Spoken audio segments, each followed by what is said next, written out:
Hello everyone, मैं आशा करती हूँ आप सभी ठीक होंगे। मैं काजल धामी आप सभी का स्वागत करती हूँ आपके अपने चैनल पीपल टीचर में।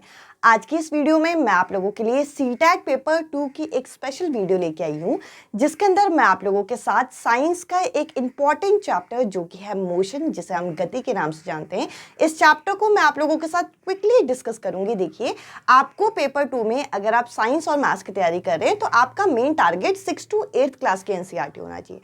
और 6 to 8th क्लास के एनसीईआरटी में चीज़ें आपको कम दे रखी हैं, बट आपको इंपॉर्टेंट चीज़ें दे रखी हैं। इसके अलावा आप लोगों को स्क्रीन में इस साइड में एक प्लेलिस्ट सेक्शन दिख रहा होगा, जिसके अंदर आपको साइंस की एक प्लेलिस्ट दिख रही होगी, जिसमें अभी एक ही वीडियो है जो कि मैंने कुछ टाइम पहले डाली थी, पर ये वीडियो आप लोगों को काफ़ी पसंद आई थी, जिसके अंदर मैंने आप लोगों के साथ लाइट करके जो चैप्टर है जो एनसीईआरटी में हमें दे रखा है वो मैंने डिस्कस किया था।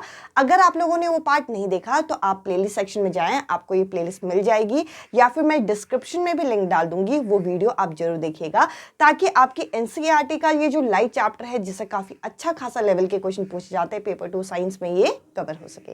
तो चलिए वीडियो शुरू करें। इसके अलावा मैं आप लोगों का ये जो टॉपिक है बहुत ज्यादा स्ट्रेच नहीं करूंगी, उतना आप लोगों को एक्सप्लेन करूंगी जिससे आपके एक एक क्वेश्चन यहाँ पे बन जाए। तो देखिए, अगर मैं आपसे यहाँ पे बात करूं कि जो मोशन होता है यानी कि जो गति होती है वो क्या है, तो देखिए, अगर आपकी बॉडी जो है टाइम के साथ अपनी पोजीशन को बदल दे तो आपकी बॉडी किसमें, वो मोशन में। अगर आपकी बॉडी जो है वो वहीं के वहीं रहे और टाइम बढ़ता रहे तो आपकी बॉडी उस समय क्या होती है, रेस्ट में होती है। ये तो सीधी सी बात है। गति यानी कि मोशन क्या है कि समय के साथ आप अपनी पोजीशन जो है, आप अपनी स्थिति जो है वो बदलते रहें। अगर आप अपनी पोजीशन को लगातार अगर बदलते रहेंगे तो आपकी बॉडी क्या कहलाएगी, आपकी बॉडी उस समय यहाँ पे मोशन यानी कि गति में कहलाएगी। यानी कि अगर कोई भी बॉडी जो है अपनी पोजीशन को क्या करता रहे, चेंज करता रहे with the passage of time. देखिए, टाइम जो है, समय जो है, किसी के लिए नहीं रुकता। अगर आप यहाँ पे सिर्फ नोटिफिकेशन का वेट कर रहे हैं तो देखिए, नोटिफिकेशन आने तक यहाँ पे आप वेट मत कीजिए। इसके अलावा साथ ही साथ, जैसे कि मैंने कहा कि आपके लिए टाइम यहाँ पे वेट नहीं करेगा, आपको टाइम के अनुसार अपनी बॉडी को, अपनी पोजीशन को चेंज करना है, तब जाके आपकी बॉडी यहाँ पे क्या कहलाएगी, मोशन पे कहलाएगी। तो देखिए, इस चीज़ को मोशन बोलते हैं। और अगर आपकी बॉडी अपने टाइम के साथ अपनी पोजीशन चेंज ना करे, इसके लिए क्या वर्ड यूज़ किया जाता है फिजिक्स में, रेस्ट शब्द यूज़ किया जाता है। इसके अलावा अगर हम मोशन की बात करें तो एनसीईआरटी जो 6 to 8 है, उसके अंदर हमें कई सारे टाइप के मोशन यहाँ पे बता रखे हैं। सबसे पहले आप यहाँ पे देख सकते हैं, पहला टाइप है रेक्टिलिनियर मोशन। अब देखिए, ये सारे टर्म मैंने यहाँ पे इंग्लिश में लिखे हैं, आपको ये इंग्लिश के बेसिक टर्म्स यहाँ पे पता होंगे, जो कि मैं आपको हिंदी और इंग्लिश दोनों में एक्सप्लेन कर रही हूँ। अब देखिए, ये जो रेक्टिलिनियर मोशन होता है, ये कैसे मोशन को कहते हैं, ऐसा मोशन जो कि सीधे रास्ते में किया जाए, स्ट्रेट लाइन में अगर कोई ऑब्जेक्ट चल रहा है, कोई बॉडी चल रही है, तो वो क्या कहलाएगी, रेक्टिलिनियर मोशन कहलाएगी। जैसे आप लॉन्ग ड्राइव में जा रहे हैं या फिर आपके स्कूल में कोई रेस हो रही है जो कि स्ट्रेट पाथ में है, तो इस समय आपका मोशन क्या कहलाएगा, इस समय जो मोशन है वो आपका कहलाएगा रेक्टिलिनियर मोशन। इसके अलावा देखिए, अगला यहाँ पे सर्कुलर मोशन। आपके घर में फैन तो हो गई, फैन का अगर आप एग्जांपल देखते हैं तो फैन देखिए, फैन एक जगह से फिक्स होता है और उसके चारों तरफ ये घूम रहा होता है। तो ऐसे मोशन को हम क्या कहते हैं, ऐसे मोशन को हम सर्कुलर मोशन के नाम से जानते हैं। इसके अलावा अगला है पीरियोडिक मोशन। पीरियोडिक मोशन के हिसाब से अगर हम देखें तो देखिए, हमारे घर में जो क्लॉक है, देखिए कुछ एग्जांपल के मदद से मैं आपको समझाती हूँ। जो आपकी घड़ी है वो एक फिक्स टाइम पीरियड के बाद, यानी कि हर 60 मिनट के बाद, 60 मिनट के बाद 1 घंटा वो बदल देती है। तो ये आपका पीरियोडिक मोशन है। इसके अलावा जो हमारे प्लैनेट है, जो हमारे ग्रह हैं, वो भी किस तरीके से दिखाते हैं, ये भी आपका पीरियोडिक मोशन दिखाते हैं। सर्कुलेटरी मोशन क्या होता है, ऑसिलेटरी मोशन क्या होता है, ऑसिलेटरी मोशन जैसे कि आपके जो दोलन है, जो पेंडुलम है, जो दिखाता है, जिसमें आपका क्या होता है, पेंडुलम अपनी जगह को इस तरीके से चेंज करता रहता है, ये आपका ऑसिलेटरी मोशन होता है। जो मैंने यहाँ पे एग्जांपल दी, एग्जांपल की मदद से आई होप ये चीज़ें क्लियर हुई होंगी। और जैसे कि मैंने कहा, मैं बहुत ज़्यादा टाइम आपका स्ट्रेच नहीं करूँगी, कम टाइम में ज़्यादा इम्पैक्ट आप लोगों को यहाँ पे मिलने वाला है। जो आपका रेक्टिलिनियर मोशन है वो क्या है, जो मोशन आपका सीधे रास्ते में। इसके अलावा आपका सर्कुलेटरी मोशन क्या होता है, जैसे कि आपका फैन जो है आपका एक जगह से फिक्स होकर वो घूम रहा है। इसके अलावा जो आपका पीरियोडिक मोशन है, हर फिक्स पीरियड के बाद ये वापस आता है। तो देखिए, जैसे क्लॉक हो गया, प्लैनेट हो गया, ये कुछ उदाहरण है। इसके अलावा ऑसिलेटरी मोशन जैसे कि आपका पेंडुलम जो डोलन आपका दिखाता है, जो टू एंड फ्रो मोशन होता है। इसके अलावा देखिए, अब अगर हम बात करें तो देखिए, मैंने अभी आपके साथ डिस्कस किया कि मोशन क्या है, टाइप ऑफ मोशन क्या है, यहाँ तक आप आई होप आपको क्लियर हुआ होगा। अब देखिए, अगर मैं आपसे बात करूं कि यहाँ पे जो मोशन होता है वो कितने टाइप का होता है, तो मोशन आपका यहाँ पे इनके पैटर्न के अनुसार ये 2 टाइप का होता है, एक आपका यूनिफॉर्म, एक आपका नॉन यूनिफॉर्म। देखिए, यूनिफॉर्म मोशन और नॉन यूनिफॉर्म मोशन में क्या फ़र्क है। ऐसा मोशन जिसमें एक फिक्स आपका डिस्टेंस ट्रैवल हो रहा फिक्स टाइम में, यानी कि आपने सुना होगा 20 किलोमीटर पर हार। अब ये 20 किलोमीटर पर हार का मतलब क्या है? 20 किलोमीटर पर हार का मतलब है कि हर घंटे में वो 20 किलोमीटर चलेगा, तो यानी कि फिक्स डिस्टेंस आपका ट्रैवल होता है, वो भी फिक्स टाइम में। तो आपका क्या है मोशन, यहाँ पे आपका क्या है, ये आपका यूनिफॉर्म मोशन कहलाता है। इसके अलावा जैसे कि यूनिफॉर्म मोशन की वजह से अगर मैं कहूँ कि जैसे अगर मैं यहाँ पे अभी दिल्ली में हूँ, तो देखिए दिल्ली से अगर मैं कहूँ कि हरियाणा, जैसे मैं एग्जांपल ले रही हूँ, दिल्ली से हरियाणा का डिस्टेंस कितना है, तो आप कहेंगे कि अगर हम गांव भी जाते हैं तो हमें 3 से 4 घंटे या 4 से 5 घंटे लगते हैं विद ट्रैफिक। तो ये घंटे कैसे निकाले आपने? घंटे ये इसी हिसाब से निकाले कि कितना डिस्टेंस हर घंटे में आपका ट्रैवल होता है। नॉन यूनिफॉर्म मोशन जिसमें कोई फिक्स चीज़ें नहीं होती, जैसे बच्चे अगर पार्क में खेल रहे हैं, इसका ग्राफ भी हम बनाएं तो कुछ भी ऐसे जिगजैग लाइन बन जाता है, इसमें स्ट्रेट लाइन बनता है। ये चीज़ें आपको क्लियर होनी चाहिए। जैसे कि मैंने कहा, एनसीईआरटी में आपको बहुत डीप में नहीं घुसना, एनसीईआरटी के टर्म्स को डीप में समझना है, ये चीज़ इंपॉर्टेंट है। इसके अलावा जब आप मोशन के बारे में बात करते हैं तो आपको स्पीड के बारे में भी यहाँ पे बात करनी है। तो देखिए, स्पीड क्या होती है, अगर आप यहाँ पे किस गति से अपनी पोजीशन को बदल रहे हैं। अब देखिए, अगर बच्चे पार्क में खेल रहे हैं और आप 2 बच्चों को ऑब्जर्व कर रहे हो, एक बच्चा कम टाइम में जल्दी आपका भाग ले रहा है, तो यानी कि उसकी स्पीड ज़्यादा है। तो बेसिकली आपका ये बताता है rate of change of position, किस रेट से आप अपनी गति को, पोजीशन को आप बदल पा रहे हो, वो आपका क्या है, आपका स्पीड है। स्पीड का फॉर्मूला होता है जो कि है डिस्टेंस अपॉन टाइम। ये सूत्र है जिससे संबंधित छोटे छोटे क्वेश्चन आते हैं, अभी मैं आपके साथ डिस्कस करूंगी। इसके अलावा जो आपका इसका SI यूनिट है वो है मीटर पर सेकेंड। ये मीटर पर सेकेंड कैसा आता है, डिस्टेंस की यूनिट मीटर और टाइम की यूनिट सेकेंड, तो मीटर पर सेकेंड ये बन जाता है। इसके अलावा जो सीटेट के पेपर में जो चीज़ें मेन आती हैं वो आपका एवरेज स्पीड से आपका एक क्वेश्चन बनता है। और एवरेज स्पीड से जो क्वेश्चन बनता है वो कैसा होता है कि दो जगह के बीच की दूरी नहीं दी होती, और कहते हैं कि जो एक बॉडी है एक जगह से इतनी स्पीड में आ रही है, दूसरी जगह से इतनी स्पीड में आ रही है, तो इसका एवरेज स्पीड क्या होगा। तो देखिए, इसका एक सूत्र मैंने यहाँ पे लिखा हुआ है। अभी शायद जो मैं ये समझाने की कोशिश कर रही हूँ इतना अच्छे से क्लियर नहीं हुआ होगा। सिंपल सी बात है कि 2 जगहों के बीच की दूरी को फिक्स कर दिया जाता है, और एक कार है जो यहाँ से 20 किलोमीटर पर हार की स्पीड से आ रही है, दूसरी कार यहाँ से 30 किलोमीटर पर हार, या फिर दोनों कार सेम ही है, जो एक बार यहाँ से 20 किलोमीटर पर हार, फिर यहाँ से 30 किलोमीटर पर हार, तो दोनों का एवरेज स्पीड निकालना होता है। इस तरीके का क्वेश्चन प्रीवियस ईयर में आया हुआ है, अभी मैं आपके साथ वो डिस्कस करूंगी ताकि ये चीज़ आपका क्लियर हो सके। अगर आप सेल्फ नोट्स बना रहे हैं तो ये चीज़ें आप नोट करिए, इंपॉर्टेंट है। इसके अलावा एनसीईआरटी में हमें 2 टर्म यहाँ पे दे रखे हैं, एक दे रखा स्पीडोमीटर, एक दे रखा ऑडोमीटर। स्पीडोमीटर और ऑडोमीटर क्या होता है, तो देखिए, स्पीडोमीटर जो होता है आपकी स्पीड बताता है, गाड़ी की गति की क्या स्पीड है, और ऑडोमीटर क्या बताता है, ये आपका बताता है, जैसे कि मैंने कहा स्पीड, और ऑडोमीटर क्या बताता है, ये आपका बताता है डिस्टेंस। देखिए, मेरी क्लासेस अगर आप लेते हैं तो बीच में आपको बिल्कुल भी आपका जो टॉपिक से के अलावा कोई और डिस्कशन होता नहीं है, इस वजह से क्लासेस की लेंथ थोड़ी छोटी होती है। तो आप क्लासेस की लेंथ मत जाइए, क्लासेस के अंदर जो कंटेंट कराया जा रहा है इस पर आप फोकस करिए।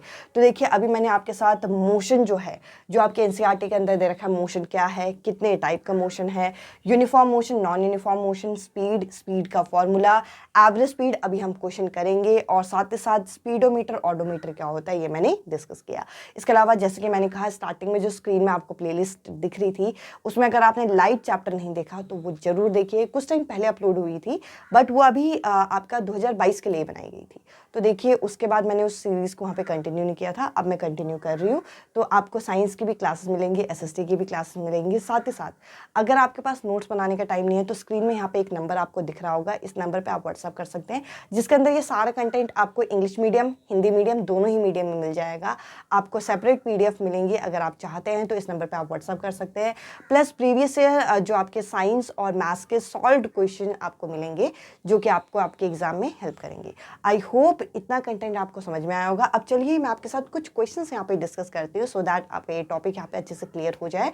और अगर आप मेरे साथ टेलीग्राम ग्रुप में जुड़ना चाहते हैं तो इसका लिंक आपको डिस्क्रिप्शन में मिल जाएगा। अब चलिए मैं आपके साथ यहाँ पे मोशन चैप्टर चैप्टर का एक न्यूमेरिकल यहाँ पे डिस्कस करना चाहती हूँ। ये जो चैप्टर है मोशन, इससे हमारे ज़्यादातर न्यूमेरिकल एरिया पूछा जाता है। और ये जो हैंड रिटन नोट्स आपको यहाँ पे दिख रहे हैं ये आपके पेड फॉर्म में है। अगर आपको पेपर 1 पेपर 2 के कंप्लीट नोट्स चाहिए वो भी आपका अवेलेबल है यहाँ पे बाइलिंगुअल फॉर्म में, यानी कि आपको इंग्लिश में चाहिए आपको इंग्लिश में मिलेगा, हिंदी में नोट्स चाहिए हिंदी में नोट्स अवेलेबल है। साथ ही साथ आपका यहाँ पे पेपर 2 में आपका साइंस, मैथ्स और सोशल साइंस, यानी कि आपका अगर सोशल साइंस सब्जेक्ट है तो उसके भी नोट्स हैं, और साथ ही साथ मैथ साइंस के भी आपको यहाँ पे दिए जाएंगे। तो देखिए यहाँ पे आपको ये जो क्वेश्चन एक दिख रहा है, इस क्वेश्चन में बोल रखा है कि एक बस है जो कि आपका 20 किलोमीटर पर हार की स्पीड से चल रही है और 12 मीटर ये ट्रैवल कर लेती है। इसके बाद यहाँ पे बोल रखा है कि ये आगे जाके 40 किलोमीटर पर हार के हिसाब से ये अगले 18 मिनट ट्रैवल करती है। तो हमें टोटल डिस्टेंस बताना है कि बस ने कितना कवर किया। तो देखिए एक बस है जो कि यात्रा के पहले जो 12 मिनट हैं वो आपके 50 किलोमीटर पर हार की चाल से चलती है, और उसके बाद जो अगले 18 मिनट है वो 40 किलोमीटर पर हार की चाल से चलती है। तो हमें ये बताना है कि उसकी कुल आपकी दूरी कितनी होगी, कुल आपका समय कितना होगा जितने में वो टोटल डिस्टेंस को यहाँ पे कवर कर रहा है। तो देखिए यहाँ पे इस क्वेश्चन को हम कैसे सॉल्व करेंगे, यहाँ पे क्वेश्चन भी आपको बिल्कुल सॉल्व फॉर्म में मिलेंगे। देखिए 4 ऑप्शन हमारे सामने हैं यहाँ पे, 20 किलोमीटर पर हार, 22 किलोमीटर पर हार, इसके अलावा 24 और साथ ही साथ 28 किलोमीटर पर हार। तो देखिए अभी मैंने आपके साथ एक फॉर्मूला यहाँ पे डिस्कस किया था कि स्पीड का फॉर्मूला क्या होता है। अगर मैं आपसे यहाँ पे स्पीड का फॉर्मूला पूछूं, स्पीड का फॉर्मूला क्या होगा, तो आप कहेंगे डिस्टेंस अपॉन टाइम। ये अभी हमने डिस्कस किया था। तो देखिए यहाँ पे अगर हम लोगों को टोटल डिस्टेंस यहाँ पे आपका कवर निकालना है तो डिस्टेंस निकालने के लिए क्या करूँगी, मैं टाइम को इस साइड शिफ्ट कर दूंगी। तो स्पीड और टाइम को अगर हम मल्टीप्लाई करेंगे तो आपका डिस्टेंस यहाँ पे आ जाएगा। तो देखिए आपको इस क्वेश्चन में यहाँ पे 2 अलग अलग यहाँ पे हम लोगों को स्पीड बता रखी थी। पहली स्पीड कितनी बता रखी थी, यहाँ पे आप कहेंगे कि 50 किलोमीटर पर हार, और दूसरी स्पीड आपको बता रखी थी 40 किलोमीटर पर हार। और समय हमें कितना बता रखा था, यहाँ पे 12 और 18 मिनट हमें यहाँ पे टाइम बता रखा था। इस क्वेश्चन में आपको टाइम को यहाँ पे हार्स में कन्वर्ट करना होगा। क्यों, क्योंकि यहाँ पे स्पीड किस में है, यहाँ पे आपकी हावर्स में यहाँ पे दे रखा है। अब देखिए इस क्वेश्चन को हम कैसे यहाँ पे सॉल्व करेंगे। तो आपका फॉर्मूला यहाँ पे क्या बन गया, डिस्टेंस का फॉर्मूला बना स्पीड इनटू टाइम। तो देखिए स्पीड कितना है, आप कहेंगे 50 किलोमीटर पर हार, और 50 को हम किससे मल्टीप्लाई करेंगे, टाइम कितना है 12, और क्योंकि 12 मिनट दे रखे थे, मिनट को घंटों में बदलने के लिए इसे 60 से गुणा भाग कर दिया। तो आप इसे जब सॉल्व करेंगे तो यहाँ पे 10 किलोमीटर पर हार आ जाएगा। और इसी तरीके से आपको इस साइड भी इसे हल करना है। तो डिस्टेंस का इस बारी फॉर्मूला हम लगाएंगे। डिस्टेंस क्या होता है, स्पीड इनटू टाइम। स्पीड कितनी है, आप कहेंगे 40 किलोमीटर पर हार, और टाइम यहाँ पे दे रखा है 18 मिनट। मिनट को अगर आप घंटे में बदलेंगे तो 60 से इसे भाग करेंगे। इसे जब आप हल करेंगे तो 12 किलोमीटर पर हार आ गया। और आपको क्या करना है, आपको इन दोनों को यहाँ पे जोड़ देना है। तो इस तरीके से कुल दूरी आपकी यहाँ पे निकल आएगी जो कि है आपकी 22 किलोमीटर। इस हिसाब से इस क्वेश्चन का दूसरा जो ऑप्शन है ये करेक्ट आंसर है। अब चलिए आगे बढ़ते हैं। आपके सामने यहाँ पे एक और प्रश्न दिया गया है जिसमें हमें बता रखा है कि मायरा क्या कर रही है, साइकिल से अपने घर से अपनी फ्रेंड के घर कुछ डिलीवर यहाँ पे पैकेट करने जा रही है, और जो कि उसके घर से उसके दोस्त का घर कितना दूर है, यहाँ पे बता रखा है 5 किलोमीटर की दूरी पे है। और उसने क्या किया, वो जाते हुए कितने स्पीड से गई, जाते हुए वो यहाँ पे 12 किलोमीटर पर हार की स्पीड से गई, जबकि आते हुए वो क्या कर रही है, जाते हुए वो आपका 12 किलोमीटर पर हार की स्पीड से गई और आते हुए वो 8 किलोमीटर पर हार की स्पीड से आ रही है। तो यहाँ पे ये पूछ रखा है कि उसके इस पूरे ट्रिप का यहाँ पे आपका एवरेज स्पीड क्या होगा। यानी कि मायरा ने क्या किया, मायरा एक पैकेट को पहुंचाने के लिए 5 किलोमीटर की दूरी वो तय कर रही है, और वो साइकिल से ये पैकेट यहाँ पे डिलीवर करने जा रही है। और जाते हुए वो किस चाल से गई, वो 12 किलोमीटर पर हार की स्पीड से गई, जबकि आते हुए वो 8 किलोमीटर पर हार की स्पीड से लौट रही है। तो कुल उसका औसत चाल यहाँ पे क्या होगा। अभी मैंने आपके साथ एक फॉर्मूला डिस्कस किया था, आप यहाँ पे ऑप्शन देख सकते हैं। इस तरीके से आपको सोल्यूशन भी मिलेंगे नोट्स में। तो देखिए मैंने आपके साथ यहाँ पे डिस्कस किया था कि एवरेज स्पीड का फॉर्मूला क्या होता है, 2 into V1 into V2 plus divided by V1 plus V2। तो देखिए ये फॉर्मूला आपको यहाँ पे पहले तो याद होना चाहिए। इसके अलावा एक बात बताइए, 2 तो यहाँ पे सूत्र में लगेगा। जाते हुए वो कितनी स्पीड से गई थी, तो आप कहेंगे 12, और लौटते हुए वो कितनी स्पीड से वापस आई, 8 किलोमीटर पर हार। और अगर हम इसे भाग करेंगे तो भाग करते हुए यहाँ पे सूत्र में हमें बताया गया है कि दोनों जो स्पीड है उसे आप यहाँ पे जोड़ दीजिए। तो 12 और 8 को यहाँ पे जोड़ देना है। इस हिसाब से आप ऊपर लिखी हुई संख्याओं को अभी आप ऐसे रहने दीजिए और नीचे इन दोनों को जोड़ के कितना आ जाएगा, 20 आ जाएगा। तो देखिए जो वैल्यूज हैं आपस में कैंसिल होके यहाँ पे आपके पास 96/10 यहाँ पे आ जाएगा। जब आप इसे फर्दर डिवाइड करेंगे तो आपके पास आंसर आएगा 9.6 किलोमीटर पर हार, जो कि आपको पहले ऑप्शन में यहाँ पे दे रखा है। और देखिए क्लास 6 से लेकर क्लास 8 तक की जो NCERT है ना, उसके अंदर इस टाइप के न्यूमेरिकल दे रखे हैं। तो ये मत सोचिएगा कि ये न्यूमेरिकल आपके पेपर में आएंगे या नहीं आएंगे, ये आपके प्रीवियस ईयर पेपर में आए हुए क्वेश्चन है। तो देखिए मोशन चैप्टर जब आप तैयार कर रहे हैं, थ्योरी से रिलेटेड क्वेश्चन तो आप इजीली कर ही पाएंगे, बट साथ ही साथ इस तरीके के न्यूमेरिकल्स भी आपको यहाँ पे प्रैक्टिस करना है ताकि आपकी जो कमांड है वो और अच्छी तरीके से यहाँ पे बने। चलिए एक और प्रश्न की तरफ चलते हैं। इस प्रश्न के अंदर हम लोगों को ऑडोमीटर की रीडिंग यहाँ पे दे रखी है और टाइम अलग अलग यहाँ पे दे रखा है। देखिए एक जर्नी का आपको यहाँ पे टोटल टाइम यहाँ पे दे रखा है और यहाँ पे हम लोगों को बता रखा है ये जो ट्रिप है ये आपके 8 बजे से शुरू हुई और 10 बजे, मतलब 2 घंटे का ये ट्रिप बता रखा है। और ऑडोमीटर की अलग अलग आपको यहाँ पे रीडिंग यहाँ पे बता रखी है। और इस प्रश्न में हमें निकालना क्या है कि आपकी जो व्हीकल की स्पीड है या इनकी जो वाहन की जो आपकी गति है या आपको बताना है वो भी मीटर पर सेकेंड में। तो देखिए 8 बजे से लेकर 10 बजे तक अगर मैं आपसे पूछूं, अभी जो मैंने आपको तालिका टेबल दिखाई थी तो उसमें आप कहेंगे कि 2 घंटे का टाइम लगा होगा। और ऑडोमीटर की शुरुआती रीडिंग आपकी कितनी थी, 6712। और ऑडोमीटर जो रुका है वो किस पॉइंट पे रुका है वो, और कहां से शुरू हुआ है, उन दोनों को आपको माइनस कर देना है। तो देखिए यहाँ पे आपको डिस्टेंस पता चल जाएगा। अभी आपके सामने मैंने एक फॉर्मूला लिखवाया था स्पीड का, आप नॉर्मल स्पीड का भी फॉर्मूला लिख सकते हैं या एवरेज स्पीड का। तो देखिए कुल दूरी आपके पास, कुल डिस्टेंस कितना आ गया 72 और कुल समय कितना था 2।